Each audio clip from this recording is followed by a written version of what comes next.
Well,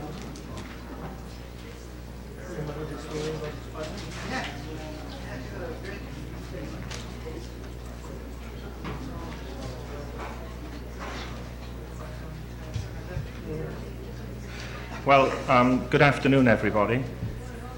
On behalf of the principal, Professor Harvey Shulman, of my fellow fellows and colleagues and students of the Liberal Arts College, I'd like to welcome you to this Liberal Arts Colloquium on liberal education, Canons and Culture, Quadrivium to Trivia, which I now formally declare open. C'est avec grand plaisir que je vous souhaite la bienvenue à Concordia, au colloque du Collège des Arts libéraux consacré à l'éducation libérale, son idée, son idéal, sa réalisation. This colloquium is timely in many respects, not least, I suppose, because its theme prompts questions that have been commanding front-page news, even prime-time viewing. But alas, the questions are often cast and left in unilinear, polarized form, with the dichotomies, frequently uncritical and merely polemical, between pedagogical standards, which aren't what they were, and educational equality, which isn't what it should be.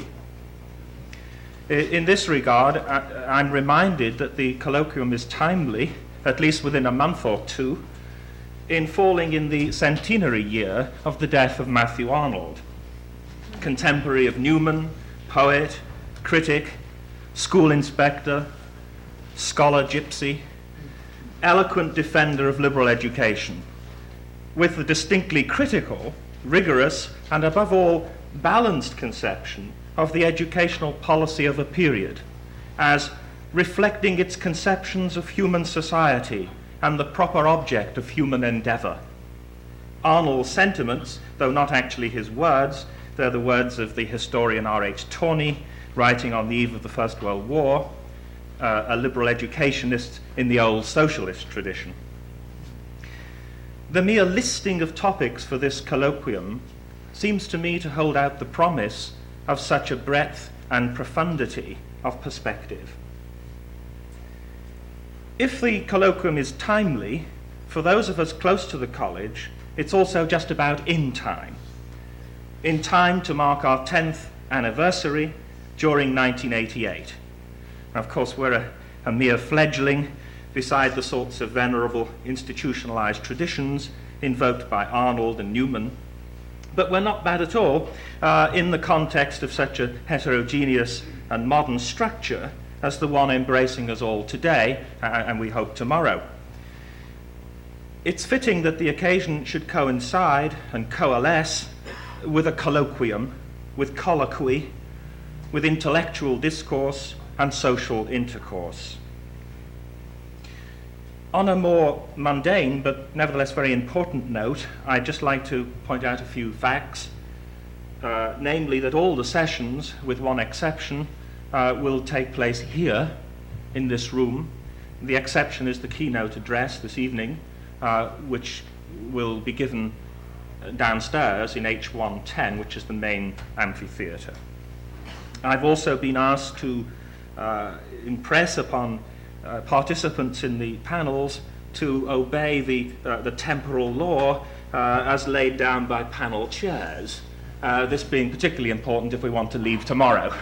Because it's quite an intensive session, and panelists are reminded that they are expected to give a synopsis rather than the full paper. The general sequence will be that we will go from panel to audience and then back again to the panel. And finally, en guise de dernier mot, I trust that the colloquium will prove as worthwhile as it is pleasurable for everybody. Thank you.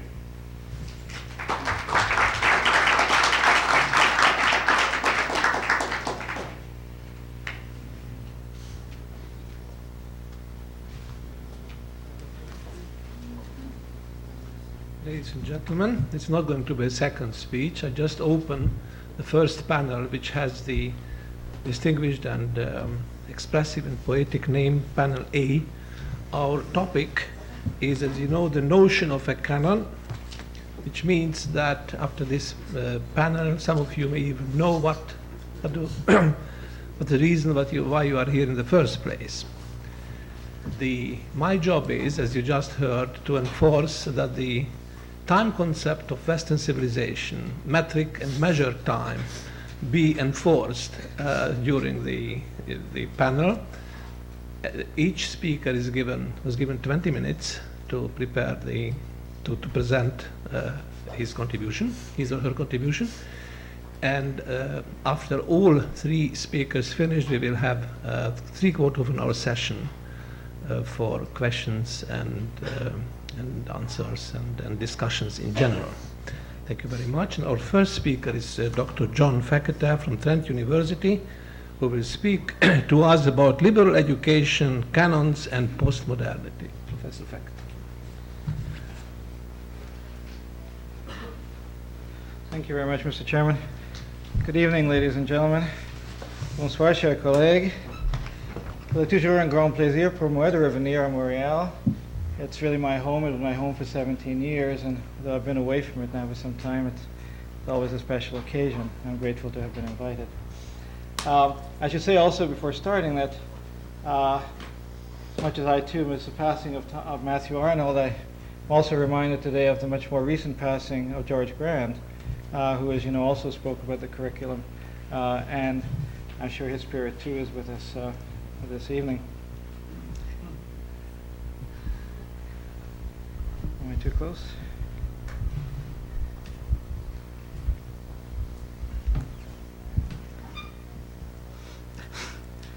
Now, I have, frankly, puzzled over the title of our conference, and I'm going to use it as my opening theme. From quadrivium to trivia. What should we make of this transition? Its implications of pathos and loss. The gesture, of course, is in the direction of the 7 liberal arts of medieval education, liberal in the sense of being worthy of a free individual. Now, the trivium, broadly speaking, the world of language, literature, and humanistic culture, has been pluralized here to trivia, to signification without significance, and this presumably contemporary cultural detritus has even superseded in some manner the solid verities and rationalities of the 4 roads of mathematics and science. The balance of the title, canon and culture, I suppose flirts with a singular canon before opting for the plural. It provides a clue perhaps to the absence that defines the picture, which I would take to be something like the absence of a moral cosmos as an interpretive framework, to cite Alan Bloom, the absence of a living and ennobling canon to animate and redeem our culture. And what intimations I then added to this by lamenting the quadrivium? I'm not sure. After all, the 4 disciplines of arithmetic and geometry, music, astronomy were pretty stripped down even before the rise of the universities in the 12th century, and were soon largely obscured by the revival of other intellectual pursuits, right up until the growth of real scientific interest in the 15th century. Perhaps the point here is that the quadrivium was the realm of a certain knowledge. Its subject matter, notwithstanding the differences of view between the Augustinian and Aristotelian traditions, was numbers, changeless entities, as opposed to the shifting and changing things of experience. As far as one can make out by overreading a title like this, the suggestion appears to be that a culture which does not have at its living core the permanent and enduring canonical treasures is condemned to the trivialities of what George Grant used to call the tight circle of the modern fate, where the problems of human excellence are willfully occluded. Now, I've posed the problem in this way, I hope not too mischievously, partly to pay my respects to George Grant, and partly to observe that the framing parameters of this colloquium are seemingly well within the orbit of a very respectable tradition of conservative culture critique in Canada, as indeed they are also aligned with the conservative discourse in education currently prominent in the United States and represented most actively by Alan Bloom and E.D. Hirsch Jr. But to a certain extent, I want to dissent from the terms of this conservative argument. Although I agree that the issues in education that it raises are engaging and indeed urgent. But the targets of the anti-modern argument, ostensibly liberalism and its results, seems to me have more or less vacated the field. And the actual object of the criticism today, what appears to me to motivate and fuel the distress and the sense of urgency about educational reform, I believe are really the relatively new experiences and articulations of a configuration that is currently known as postmodernism, which rivals the conservative anti-modernism in the sharpness of its own transvaluations. Now let me backtrack for a moment to an earlier episode in curricular debate. Marshall McLuhan argued in 1946 that the Great Books controversy represented a cleavage in American culture with its roots in ancient Greece. In this resurgence of an ancient quarrel in modern America, the encyclopedic general education proposed by Hutchins and Adler at Chicago stood for grammar, rhetoric, and humanistic learning in a long line stretching from the sophists in 5th century Athens to 20th century America. A long line of classical erudition and wisdom. It was always opposed by dialecticians and logicians. So the argument goes. Thus, it was the sophists who were under attack from Socrates, the Ciceronian humanism of John of Salisbury, and patristic exegesis that ranged against Abelard in the 12th century. The grammar of Orleans went into battle with the logic of Paris, according to a text like Henri Dandeli's Battle of the Seven Arts, 1250. It was Petrarch against the Sorbonne, Swift against the moderns, Southern education in the United States against the scholastic current in New England Calvinism. So always it was a case of speculative and systematic logic and scientific method against a moral tradition that subordinated knowledge to good government and prudential virtues. Thus, on this argument, Hutchins called for general education to equip the rational, autonomous, self-governing citizen with fluency on all subjects pertinent to social welfare. His liberal opponents, scientists, philosophers, technologists, experimentalists, and Deweyite progressive educationalists, says McLuhan, all descendants of Plato, of course, held to a specialist notion of human activity, which had science as the basis of social authority, and we saw the individual as a technologically functional unit in the state. I quote, "The individual has no nature which is not conferred on him by the collectivity." Now, is this, we may properly want to ask, the model, once again, of the current battle of the books? It seems to me that the argument of postmodernism goes directly to this point and denies the analogy. Rhetoric, in a successful return of the repressed, is currently raising its most powerful challenges ever against logic, challenges to the epistemological positions found in scientific methodologies and in all the related objectivist theories of representation, and challenges to all the varieties of closure around a single and autonomous set of rules. It is currently moving right across the board to replace, with limited standards of persuasion and reason, the modern foundationalist myth of universal reason. It is a particularly interesting irony, therefore, that in so doing, rhetoric no longer offers to serve the canon of the authors and their great works. In fact, the latter are defended as a privileged unity only by the modernist logic of representation, which rhetoric now challenges. On the other side, it seems to be now the postmodern rhetoricians and grammatologists who have come to emphasize the contingent sociality of the individual. In short, the positions no longer line up in the anticipated ways, and we are invited to take a closer look at the postmodern constellation and its impact on the issues in education. Now, all these issues can be expected to benefit from reconsideration in a postmodern optic. Since postmodern discourse, broadly speaking, and the practices to which it points, amount to a repositioning of culture itself in the foreground of the social formation. And that seems to be one of the ways in which it's possible to make intelligible all of the discussions that are, generally speaking, subsumed under the category of postmodernism. Culture is materialized. Sign and text equal in materiality all the other worldly practices. And there's a range of people who have addressed this issue, Raymond Williams among them in particular. Information, as we know, is becoming a key to the economy. Design technologies introduce aesthetics into production. Marketing, layout, and style transform the image of the body into the semiological basis of consumption. Youth culture is industrialized through computers, videos, electronic music. Goods themselves function as social signs that produce meaning as well as energy, so that right through, from production through consumption through the distribution networks, through all of these, the categories of aesthetics, the categories of culture are foregrounded in the logic and experience of their social formation.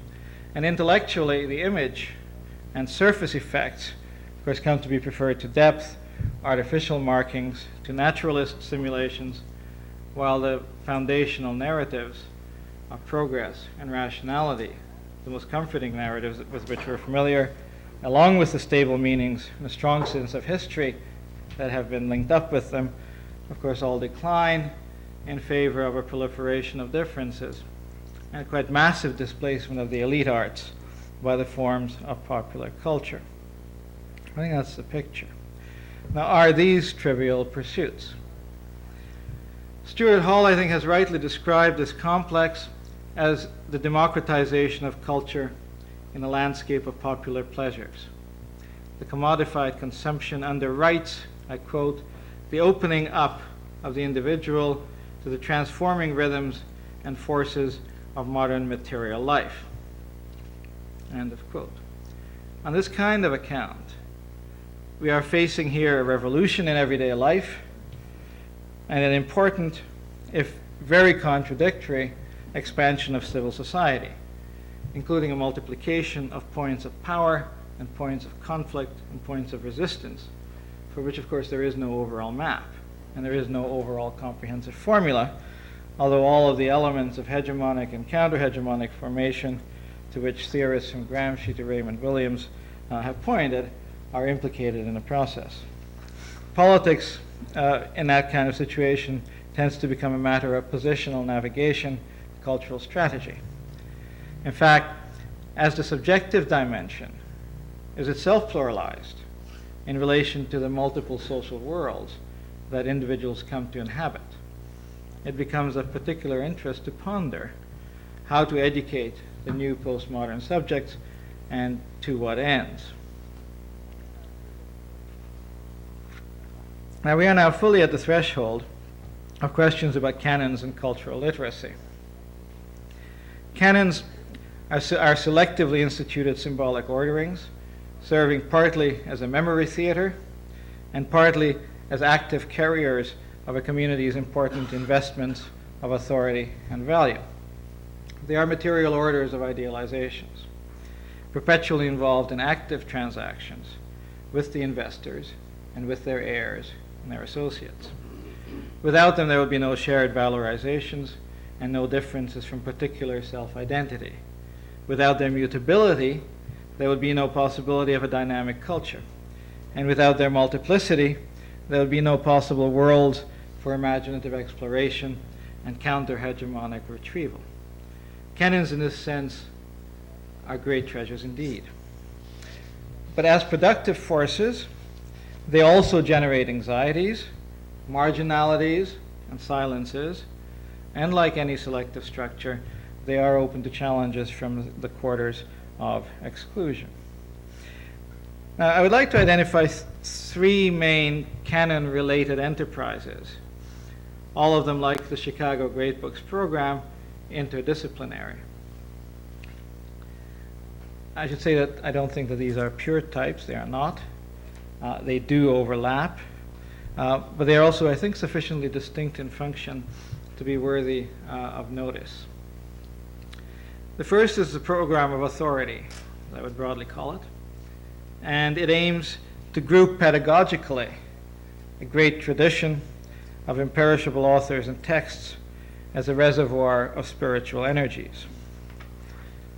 This program, in all of its considerable variations, from the Western civilization classes that were the offspring of government-sponsored propaganda courses during World War I, to Bloom's elitist Platonism, and to Hirsch's ambitious populism. All of these are based on a notion of culture as something possessed of a core that is affirmative or ennobling. The second enterprise, I think, runs counter to this, and it's what broadly one would call the program of deconstruction, just strategic institutional deployment of the resentment that is psychoanalytically entailed in the collapse of idealization. It aims to regress the canons and their consolidated elements to their formal conditions of production, or to disperse them into a perpetuity of semiotic transactions. Deconstruction stresses difference, where authority stresses community. And it is based chiefly in the notion of culture as domination. It can be productive in guiding a positive strategy of counter or neo-canonization, even while wearing the mask of the negative, as is the case with a variety of feminist and ethnic and minority positions. But it can also be disabling as a repetition compulsion of skepticism and cultural despair. The deconstructive move to reduce canonical materials to some postulate of immediate interest, and the misplaced hope, what I take to be a misplaced hope, as in Walter Benjamin, the misplaced hope in the political subordination of culture, are mirror images of the transcendentalization and the aesthetic distance from contingency that are offered in the program of authority. The third canon-related enterprise I would call a program of reconfiguration, often articulating newly emerging structures of feeling and perception. Karl Marx, for example, is a strictly counter-canonical figure of political philosophy, or Marx as a figure of economics, grouped with Smith, Ricardo, or Bentham. And even a Marx aligned with the sociologists Weber and Durkheim is very differently inscribed from, say, a Marx who gets linked with Nietzsche and Freud as one of the three metonymic pillars of contemporary cultural theory. The humanist reluctance in the 19th century to admit the new disciplines of science into the liberal curriculum likely damaged at that time both general education and vocational training. In the same way today, I would say any prolonged failure to broaden the mandate of liberal education through the new learning related to popular culture and media environments, for example, the new learning related to women's studies, for example, through the novel contributions of the international movement of cultural studies from such centers as Frankfurt and Birmingham and Paris and Toronto, that would be an extreme case of missed opportunity. I think we can only benefit from proper attention to the impact of an emerging postmodernism on our models and taxonomies. I should say, returning to a point made earlier, that a program of reconfiguration today is likely to be based on a notion of culture as neither ennoblement nor domination, but rather culture as a material environment, lived as a second nature, and therefore imposing, enigmatic, alienating, transformable, and also culture read as a made environment. In such a culture, subjectivities are variably stipulated in order to negotiate transactions appropriate for given situations. And of course, subjectivities have recourse to a range of different canons, personal or public, official or unofficial, and to a mixed economy of idealizing and iconoclastic practices. A reasonable goal then, perhaps for a relevant educational program, might be to train students in the grammar of canon choice and to equip them with the capabilities needed to negotiate appropriate canon transactions. It's worth remembering at the same time that our own very situatedness places some real limits on the scope of conscious and deliberate canon formation. Our own life world of assumptions, like Bourdieu's habitus or Williams's structure of feeling, is generative and unarticulable. Academic discussions of it can neither make it transparent nor change its force in one's practice. So the university world, in some way or another, lives out its relationship to canons as best it can make its investments. The question that one wants to pose is what alternatives could flow from a canon discussion? A command curriculum? How would a command curriculum acquire the investments that make a canon culturally energized and significant? If not a command curriculum, then how about a wide democratic discussion with arguments and valorizations and so on? Well, as long as one did not interfere with the relatively unrestricted discourse of the universities, the result could be expected to be exactly what now goes on in journals and classrooms and conferences and like.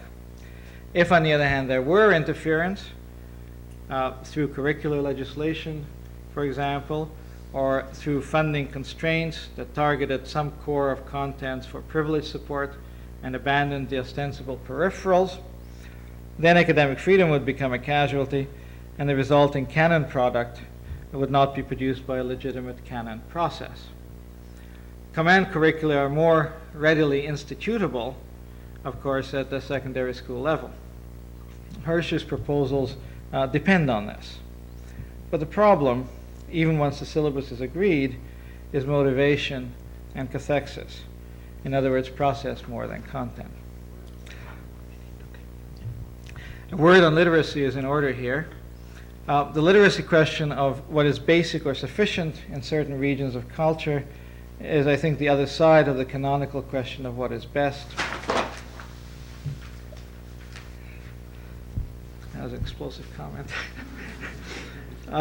Literacy, whose study Raymond Williams urges on us in opposition to the study of literature, inasmuch as the literacy concept at least acknowledges that all forms of writing produce meaning and value.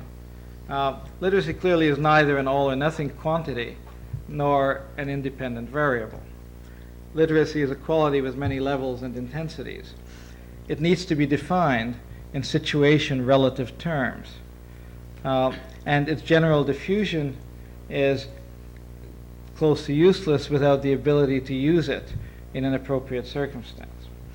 Hirsch's own literacy list, for example, in a cultural literacy book, most closely resembles, I think, a Trivial Pursuits game, except that if you've seen it, you'll notice it's empty of the categories of sports and entertainments. Generally speaking, empty of the circuits of popular culture that are audiovisually inflected or involved, for example, with malls or fast food or fashions or icons or teen activities, rituals, fads, drugs, casual work and mobility, sex, and all the rest. In other words, it would fail to serve adequately in a host of transactions in the lives of a wide range of people. Now, even if one leaves aside the limited assumption that literacy is best treated as privileged cultural capital that can pay dividends to anyone in possession, a democratic program would have to concern itself not only with a far wider and more supple range of reference, itself subject variable, but also with the crucial civic ability in empowered situations, not only to read selective codes of culture, but also to write and rewrite them, with access to the political process and the options of dissent and criticism and innovation. An appropriate educational strategy will recognize, I think, both the diversity of literacies and the general condition that everyone is illiterate relative to some types of information or transactions. A good starting point in setting pedagogic goals might be, therefore, to define functional literacy, and for that matter, functional cultural literacy, as possession or access to the competences and information needed for both desired or compulsory transactions. I think that's a good starting point, and a good starting point, as far as I'm concerned, is as good a place to stop as any. Thank you very much.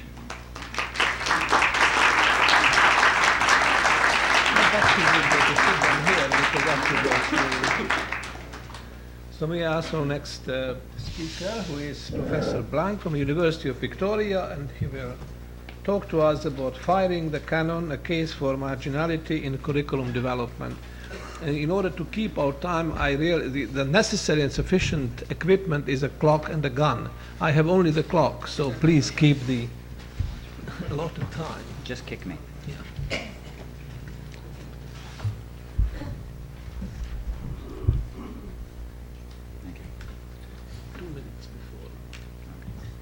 Much of the material that constitutes the educational system as it exists today in the Western world is the result of a series of pronouncements of the rich over the poor, of the few over the many, of the enlightened over the dim, of the divinely ordained over the misinformed masses, and of the politically empowered over the disenfranchised populace.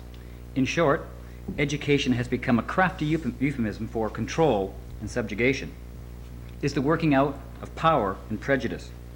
The system does not want those in it to know who they are, where they come from, how they came to be the way they are, why they think the way they think, why they act the way they act. And the embedded strategy is to keep them away from the truth of the present and the lies of the past. They are, in short, subject to the system without being subject of the system. And more than anything else, the educational system does not want to promote questions about itself, lest it, and those who negotiate it, desire a radical relocation or dispersion of power. For the purposes of this paper, the academic material of the educational system, which might otherwise be called the curriculum, will be referred to as the canon. All that material which, for various reasons, is considered standard, fixed, and sacred, in a pedagogical sense, that is. For as you can tell, it is easy to get caught up in the word canon and all it inspires. And unlike the word curriculum, with which canon might be synonymous, but with its etymological background suggests a great deal of running around, canon in its Greek and Latin origins pictures for us a straight rod. It is not, then, just a fixed measurement, but with its severity it carries the warning of a big stick. And he who possesses it walks very softly indeed. So softly, in fact, that we might fail to notice that we are being assaulted by the very notion of canonization. We are being brought to our knees, the position of submission and prayer. Again, this fits with the reverential treatment that canonization demands. It appears then, in other words, that canonization is itself a canonized process. Like any other powerful or successful system of control, canonization necessarily contains the rules for its own survival. It has no external justification. There can be no other large reason for its success or for its blind righteousness. In what has been said so far, there may be communicated a tone of implicit paranoia, a touch that is of rhetorical overreaction, the kind of things academics might use to drum up an issue out of thin and very rarefied air. We've all done it, we've all heard it, the issue out of a rabbit hat strategy. But while denying that this is a non-issue, the rhetoric might be exploited just a bit more, and it might be asked, who then are these canonizers who clobber us softly with their words? Surely today, as post-Victorians, we are aware enough to perceive and prevent such educational violence. We have come to decry other Victorian practices, such as abuse and repression, yet it must be pointed out that not all of what went into the Victorian educational system has come out. And what those middle-class educationalists promoted in their own interests and out of their own fears has become the material which persists in forming much of the structure and attitude towards the curriculum and, more importantly, those subject to it. That is, this material has persisted by being canonized. Let me present one version of the history of how these fears and prejudices of middle-class educationalists came to be the status quo. This version starts with a misreading of Charles Darwin, not mine, but those perpetuated by those in the Victorian society. Darwin's Descent of Man has, as is well known, been exploited more than once for ideological purposes. More specifically, The Descent of Man, published in 1871, has been used to justify the self-interests of those desiring to establish and or maintain a privileged social position. The original exploitation of Darwin, making it a Darwinism, was committed by the English middle classes who were convinced that Darwin's thesis proved what they always felt was self-evident, at least to them, that they were genetically superior to the working classes.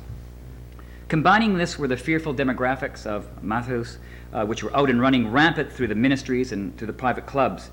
This inferior stock was propagating at an alarming rate, and they, the middle classes, were on the road to being completely overrun. As one almost eminent Victorian put it, the mentally better stock of the nation is not reproducing itself at the same rate as it did of old. The only remedy is to alter the relative fertility of the good and the bad stocks in the country.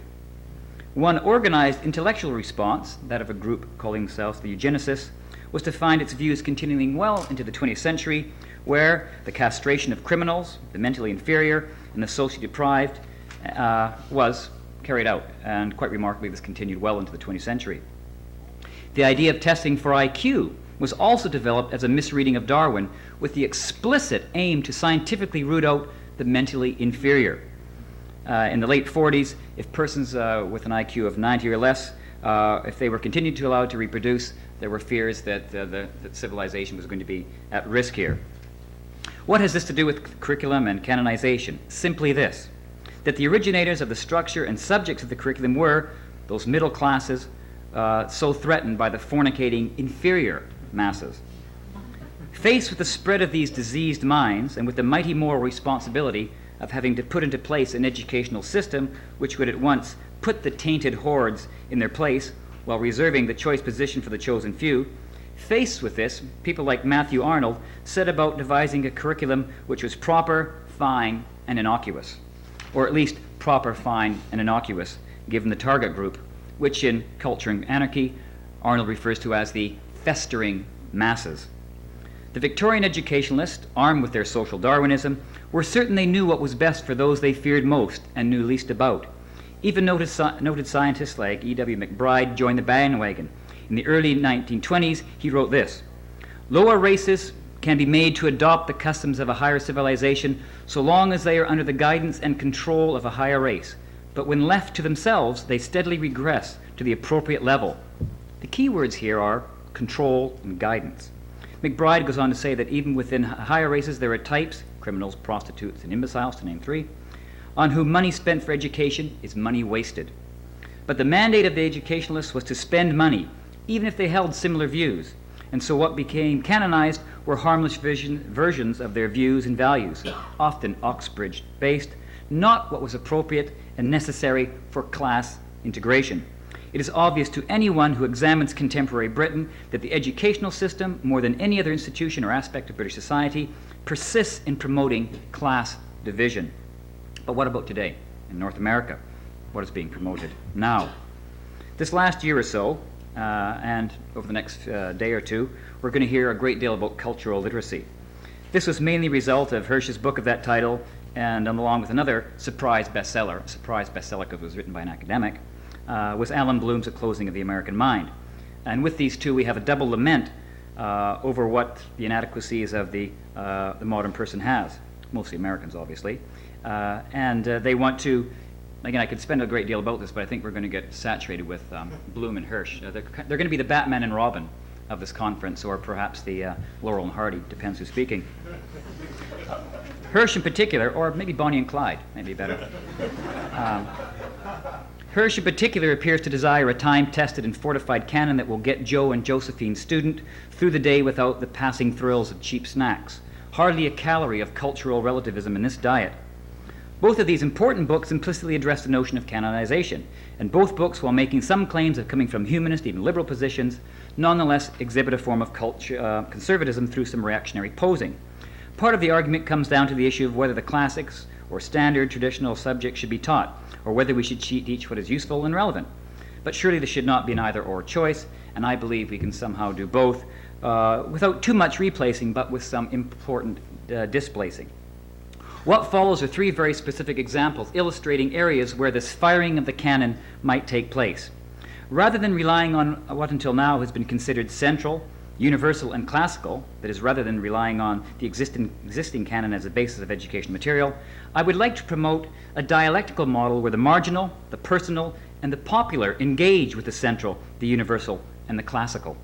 The case will be made that the trivial pursuit, and we'll hear that phrase over and over again because it's so neat, of knowing great works or important figures or classical philosophical positions should not constitute the bulk of the material of the curriculum.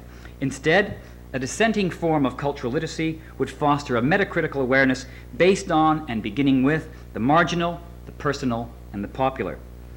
A shift should be made from general history to personal history, for privileging regional history over world history, for turning to popular culture as much as literary history, for examining minor figures as much as major figures, for studying the present more than the past, for studying process rather than outcome, and for emphasizing critical thinking rather than factual retrieval. I'll briefly examine and discuss 3 examples of subject material that should come in from the cold of the margins: the notion of the self, the pedagogical relevance of regional history, and the study of trash literature. First of all, the self. The anonymous Greek plea to know thyself must be one of the first and most frequently cited or called upon of educational dictums.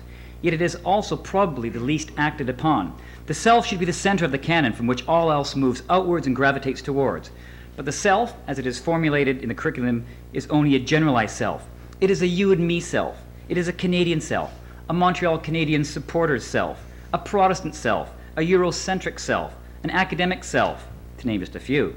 It is, in short, never or seldom the I self. What is meant by the I self is a self in all its particularities. It is not just where you were born, where your parents came from, or how many siblings you have. It is the individual history of your parents, how you think about them and your siblings, and how you were treated by them. It is what you do, what you want to do, your fears, your hopes, your strengths, your weaknesses. It has to do with the source of your joys, your responses to crisis, the voices that speak to you in censure and motivation, how you think others perceive you, how you want them to perceive you, and how you perceive yourself. Again, these are just some of the particularities of what makes you, you. Unfortunately, this is the self most frequently reserved for unremembered dreams and repressed desires. The self, seldom acted upon, seldom communicated, and seldom known. This is the self Hamlet wants his mother to reflect upon, that inmost part of her, where she must examine her motivations and feelings in order to find her dislocated conscience. Hamlet's confrontational therapy works in extreme. This is not to say that every student or every one of us should go through some kind of analysis, but it should be that we are taught to develop a sense of ourselves as a complex individual, biologically driven, culturally controlled, completely unique in origin and experience, capable of not just positive change and growth, but also of harming ourselves and those around us. Allow me to present the kind of idea that can be worked into every class that passes by, a kind of lesson that leads students to reflect upon themselves, and even a few tears. I take my lead from the German analyst Anna Miller, an extraordinary, accessible work I would recommend to you. The lesson is this, that behind every crime there is a personal tragedy. This means that if you do harm to others, reflected harm has been done to you. You would not otherwise be capable of committing such harm. There is also a positive side to this, that if you are capable of trusting those close to you, of giving them unconditional positive regard, this quite likely means you yourself were provided with a trusting environment and given such positive regard. It means that if you spank your children, you too are quite likely spanked. It means that if you were sexually abused, you may be condemned to repeat such abuse, or at least carry some serious behavioral dysfunctions at an interpersonal level. The transgenerational chain can of course be broken, if that is, the self discovers and comes to terms with those crimes committed against it. This all means that crimes don't happen out of the blue, that behavioral problems don't materialize out of thin air. The self, whether acting good or acting bad, has a history it must know about, indeed has every right to understand and necessarily change. The curriculum has for the most part insisted on strategies for keeping the self in the closet. The second thing, regional history. In every small moment of history, in every minor artifact of history, all historical moments, both past and present, are contained. Admittedly, some of the connections between events or between artifacts are obscure and tenuous, complex and complicated, but the connections are nonetheless there. Likewise, and as a result of this, it should be that all of the big concepts we use to negotiate and describe history are apparent in and applicable to the smallest moments of history.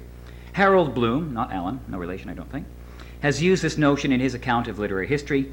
Every text, told Bloom's, is an intertext. All poems are interpoems. All works of literature creatively contain and contend with previous works. In a similar way, James Burke has described the history of science and invention as a series of inadvertent and accidental connections leading to and being built into everything that follows in terms of discoveries and inventions. What I want to suggest here is the idea of teaching those minor moments of regional history in order to present and make connections with the larger moments are important. There are a number of reasons for promoting this as a way of teaching history. Most obviously, it is relevant and interesting to learn about one's backyard and what happened in it, and not to speak of long ago and far away. That kind of history lesson might as well begin with once upon a time, because that's just about how it will be perceived. I'm thinking here too of Michel Foucault's historical probings, where a consideration of the discontinuous and divergent details of history, not the gross and often distorting generalizations, come much closer to disclosing the past reasons for how things have come to be the way they are. The example of history I want to demonstrate here comes from something that was very close to my own backyard, quite literally. It's called Craigdarroch Castle. It's situated in a middle-class neighborhood in Victoria where, while using up acres of desirable real estate, it justifies its place by being a tourist attraction. Its visitors, mostly Americans, traipse through noting the lavish decor, the 35 fireplaces, and so on. Many people in Victoria don't even know it exists, and they have no idea about its history. It doesn't get taught, in other words. Craigdarroch Castle was built out of the money made by a coal baron named Robert Dunsmuir. He came to Vancouver Island in 1851 from Scotland with little money and big dreams, including a promise to build a castle for his wife. While working for the Hudson Bay Company, he discovered a lot of coal, made a lot of money, and became the wealthiest man in British Columbia. And during that time, he could spend $20 million, equivalent of today, $20 million, on this castle. One of the first lessons which might be explored is that what the British were doing in the Pacific Northwest to begin with. This is no small discussion, and it would naturally have to negotiate Britain's North American and global aims. Some of the conceptual lessons here are in colonization and in imperialism. We should also cover trade routes, navigation, Indian relations, and so on. What was the coal for? Now the Industrial Revolution and its appetite for coal to fuel its machinery, the coal needed for fueling steamers in the Pacific shipping lanes are brought into play. Then we have the labor force, made up of ill-paid and ill-treated Chinese immigrants to consider. Bigotry, gross wage inequity for minorities, and the legacy of Chinese Canadians are important here. Finally, there's the concept of irony, because he died before he could ever live in the place. Worth considering, too, is the underlying motivation of building a castle with all its feudal associations. So there, manifest in one relatively obscure artifact, we have imperialism, colonization, capitalism, feudalism, the Industrial Revolution, the quest for raw materials, shipping lanes, and the cultural and economic development of the Pacific Northwest.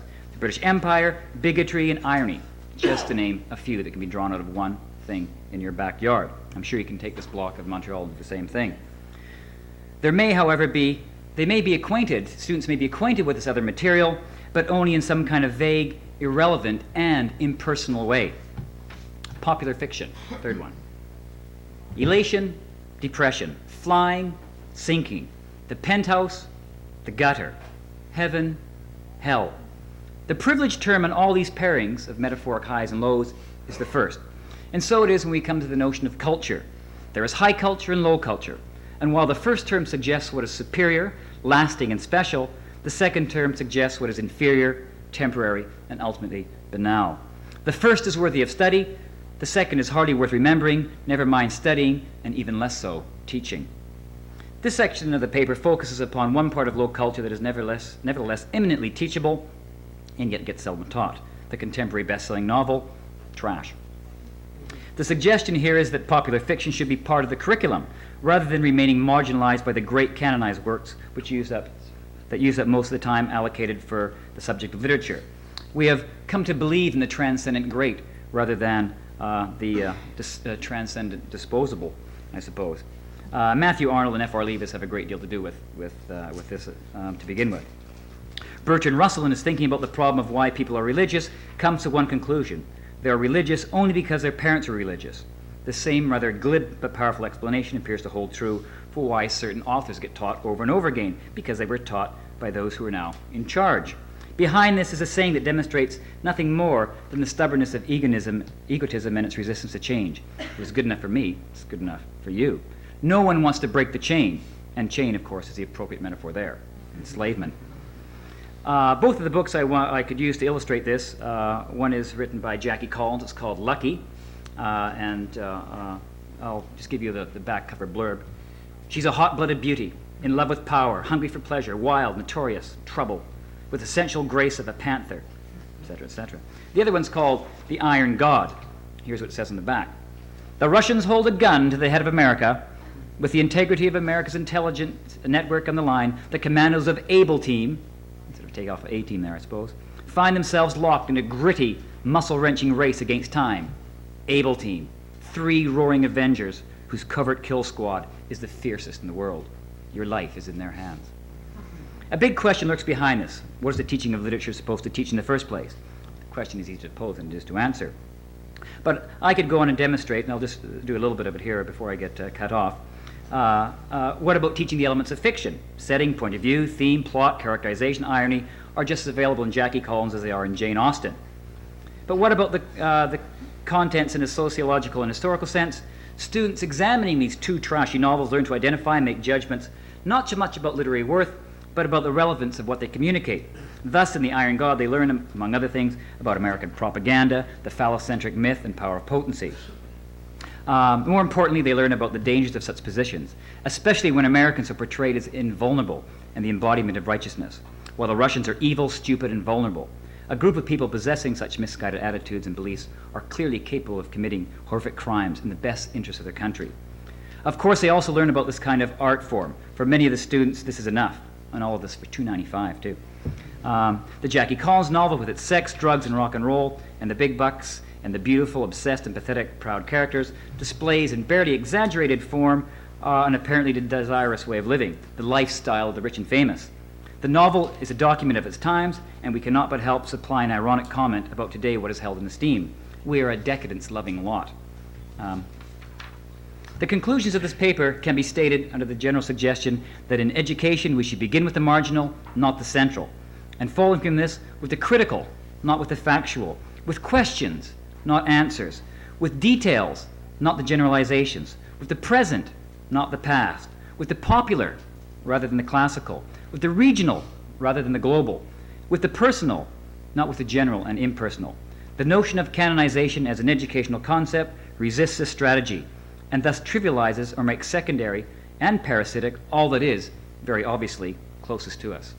Thank you. Sorry for hurrying there. Speed of light.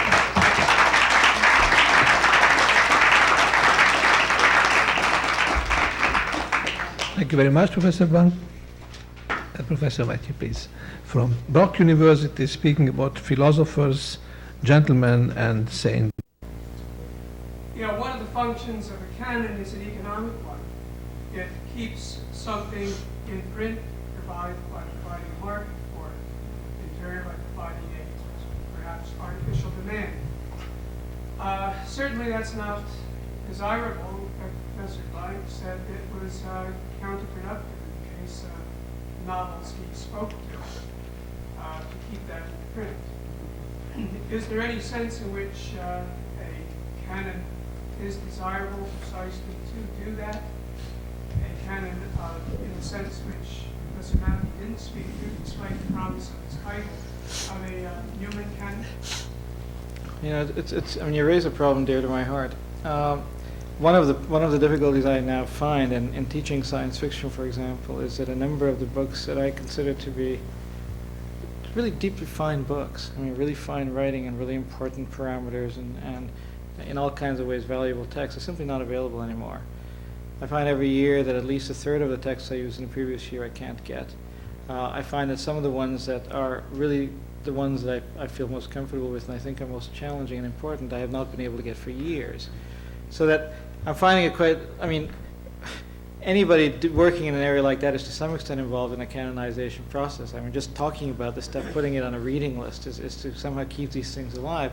And I can't do it anymore. And I'm now forced to either find some technological way of dealing with this, you know, somewhere get the money to purchase an optical reader, get the books on disc, find some kind of high-speed printer and print out cheap circulating copies of it each year for 100 students.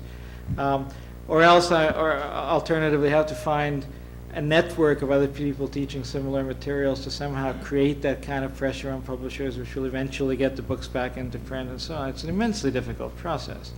You're completely right that there are all of these gateways to the appearance of anything as a text and to the sustaining of anything as a text. Richard Oman wrote an article not long ago about the making of the canon of modern American fiction, and he talked about just a sequence of procedures you go through before you can get that book to enter into something that you might call process of endurance. I mean, some kind of canonization. It has to be selected by some kind of editor. It has to be selected by some kind of marketing group. It has to be promoted. It has to be reviewed by some important publication, generally the New York Times Review of Books. It has to find some kind of popular audience as well as critical acclaim. There's all of these kind of things, and a lot of them have to do with the economics of publishing. In science fiction in particular, in recent years, publishers have decided that they wanted superstars, and they decided that they would simply divide the group of writers into two groups, one of whom who would be immensely rich, the Isaac Asimovs, and the other of whom would never ever be able to make a living because they would simply get a few $100 for per book, and they could just knock themselves out year after year. There's a barrier here which, to some extent, as academics are involved in canonizing the texts that we think are important just by virtue of trying to teach them. We're engaged with publishers in that sense, and I find it a losing kind of proposition at the moment. I frankly don't know what to do about it, except for the two, one technological, one sort of organizing kind of avenues for touching on the problem. But in that sense, I think we have an important canonization role, or an important role in just keeping the damn things alive that we want to talk about. I don't think of them, again, in line with the earlier things I said, as contributing to one particular canon or another, but I think we're all involved in trying to keep some things that we think are important going. And all of those are, to some extent, involved in procedures of other types of neglect, of corrosion, of obstacles to it, of censorship, of pressures to destroy things, all of this. I mean, everything we do is in a conflict that is on a conflicted site. So, yes, I think it's a very important point that you raised, that we should be wary of spending too much of our time talking about destroying canons, because we, in fact, have, it's part of our life function, in fact, to canonize and to keep some of the things that we think are open going, and we have the immense privilege really of being able to spend most of our lives just talking about stuff and talking about things we think are important, and it'd be very foolish for us to disparage and to derogate it all the time. Thank you very much, Professor Fekete. I think the time has come to end this session, and I express my thanks in the name of the audience, all three speakers, all three very interesting and challenging lectures, and see you tonight at the keynote address. Before that, maybe at the dinner. Thank you very much.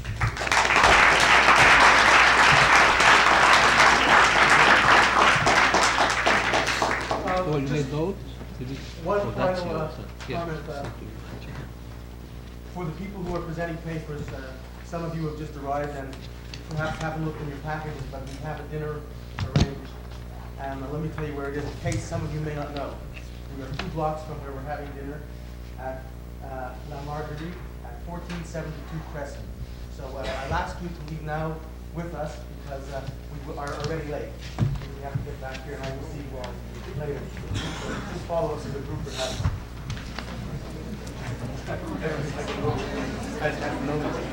No, I didn't see that, actually. It was very good announcement. Glad you did. Yes. So, what time do we have to be back? The lecture is probably just a bit long. I mentioned La Marguerite is yeah, okay. Is it south of St. Louis? It is, I'm not sure. I don't think so. A few days and everything yet.